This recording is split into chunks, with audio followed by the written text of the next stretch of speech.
Assalamualaikum warahmatullahi wabarakatuh. Sebelumnya perkenalkan, nama saya Muhammad Ibnu Ubaidillah dari kelas D4 S3C3E dengan NIM 2307017. Di sini saya ingin mempresentasikan hasil proyek UAS saya dengan judul klasifikasi volume sampah harian di TPS DKI Jakarta.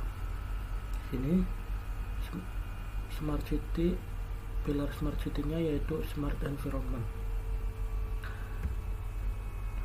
Termasuk yang pertama yaitu dataset. Sini total dataset yang saya miliki yaitu 2122,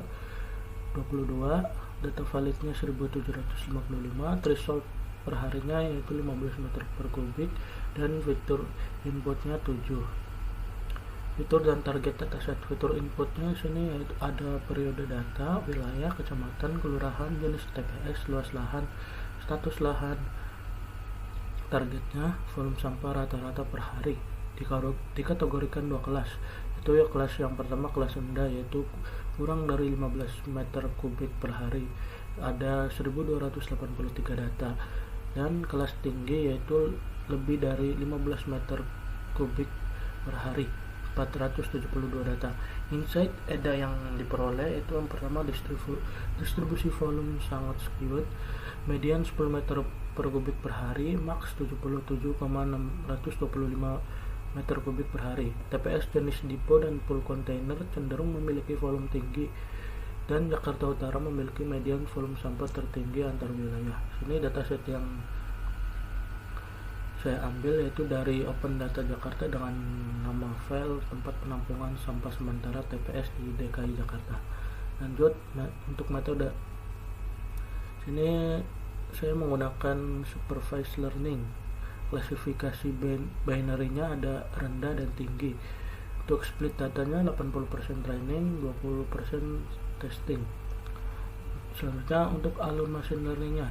Sini alurnya yang pertama yaitu dengan load dataset, lalu EDA, kemudian pre-processing dan feature engineering. Lanjut ke split data, 80% training, 20% testing, lalu training 6 model, lalu evaluasi metrik, dan yang terakhir yaitu deploy aplikasi menggunakan Streamlit. Sini perbaikan dari UTS. Pada UTS targetnya itu regresi R kuadratnya 0,14. Di sini menjadi klasifikasi dengan akurasi 0,755. Normalisasi lowercase plus dan strip pada kolom kategorikal. Hapus duplikat. Statusnya sederhanakan status lahan menjadi 7 kategori utama. Fitur barunya ada log luas SK, is pool, is container, is depot, luas X NaN nya, X fill-nya 0 sebelum standard scalar untuk mencegah error. 6 algoritma yang digunakan yaitu random forest, gradient boosting, decision tree, KNN, naive bias, dan logistic regression. Selanjutnya evaluasi model. Sini saya membandingkan akurasi semua model, yaitu dengan model terbaik random forest dengan 0,755, dan confusion matrixnya, confusion matrix random forest sini terdapat prediksi rendah atau aktual rendahnya 241, prediksi tinggi aktual tingginya 24, dan prediksi untuk peningkatan dari UTS nya R kuadrat sama dengan 0,14 menjadi akurasi 0,755. Alasan saya memilih random forest yaitu akurasinya tertinggi di test set, selisih tes kecil 0,066, dan robust terhadap outlier dan noise.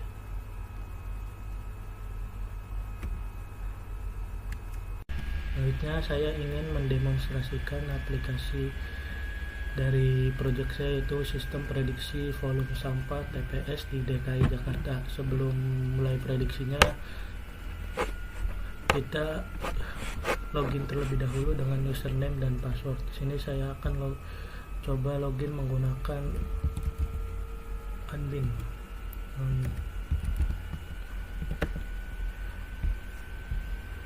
Sudah login maka akan muncul tampilan aplikasi sistem prediksi volume sampah TPS di DKI Jakarta. Sebelum memulai prediksinya, kita upload terlebih dahulu file dataset yang ingin kita lakukan prediksi. Setelah diupload file datasetnya, maka akan muncul tampilan untuk prediksi, dataset dan visualisasi, evaluasi model, dan analisis smart city. Di sini saya akan langsung saja menginput data yang akan diprediksi.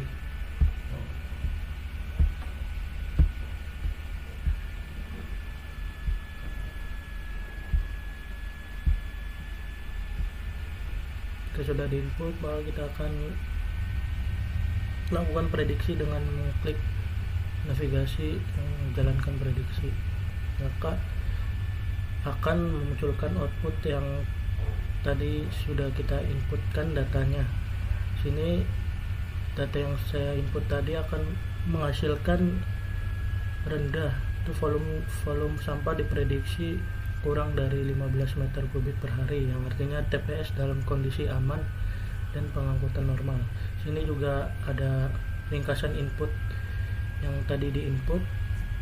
Lalu ke halaman berikutnya ada dataset dan visualisasi. Di sini ada tampilan untuk total datanya, ada 2122 data, 1755 data valid, 1283 kelas rendah, dan 472 kelas tinggi. Lalu ada tampilan datasetnya sebagian dan visualisasi data berupa bar chart, histogram. Lalu ke halaman berikutnya ada evaluasi model. Di sini ada perbandingan metrik model. Sini model yang terbaik adalah random forest dengan 0,7550. Lalu ada akurasi per model, F1 score per model, conversion metric. Model terbaik yaitu random forest. Dan untuk tampilan terakhir ada analisis smart city. Di sini analisis dampak smart city, bagaimana model membantu smart city, apa manfaat sistem bagi pemerintah dan masyarakat, apa risiko jika prediksi salah, dan bagaimana menjaga privasi data. Baik, yang terakhir kesimpulan. Di sini terdapat 4 kesimpulan. Yang pertama, perubahan pendekatan. Yang sebelumnya regresi dengan R kuadrat 0,14 menjadi klasifikasi akurasi dengan nilai 0,755. Kedua, model terbaik. Ini model terbaiknya random forest, akurasi 0,755, dan F1 0,717.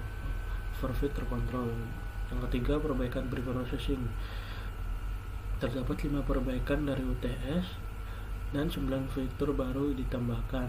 Dan yang keempat, implementasi pada Streamlit dengan menghasilkan 4 tab fungsional dan 4 fitur bonus. Kendala yang saya hadapi pada project ini yaitu dataset tidak seimbang, 73% rendah dan 27% tinggi. Fiturnya terbatas sehingga korelasi lemah dengan volume. Dan untuk pengembangan ke depan pada project ini bisa dengan menambahkan fitur seperti kepadatan penduduk dan data cuaca, atau integrasi IoT sensor plus deploy Streamlit menggunakan cloud. Mungkin sekian presentasi project UAS saya. Wassalamualaikum warahmatullahi wabarakatuh.